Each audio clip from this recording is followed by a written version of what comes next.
శ్రీరామనవమి దేశవ్యాప్తంగా పండగ చేసుకున్న తరుణంలో మరి నరేంద్ర మోడీ ప్రభుత్వం వంట గ్యాస్ ధర మీద 50 రూపాయలు పెంచడం అంటే ఈరోజు మహిళలందరూ కూడా చాలా ఇబ్బందులు పడుతున్నారు.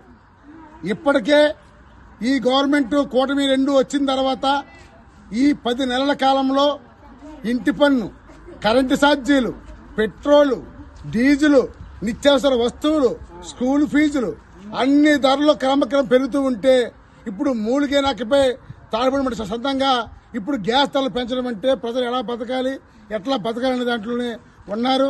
అందుకనే ఎక్సైజ్ సుంకం ఏదైతే ఉందో దాని వెంటనే కూడా మేము రద్దు చేయాలని కోరుతున్నాం. ఈరోజు మీరు ముఖ్యంగా చూస్తుంటే కరెంటు బిల్లు ఎంత ఘోరంగా ఉందంటే అసలు కరెంటు బిల్లు కట్టలేమనే పరిస్థితి ఈరోజు ఉంది.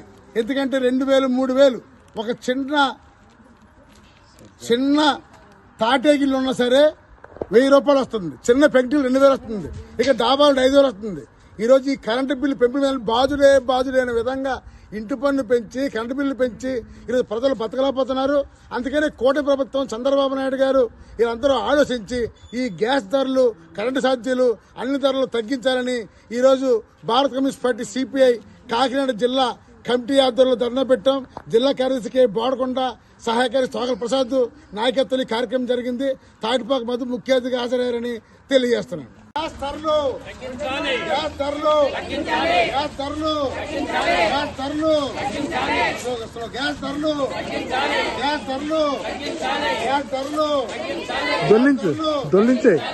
దొల్లించి రోడ్డు పడింది.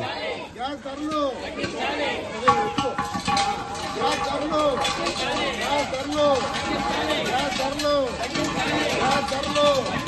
కాలుతో తన్ను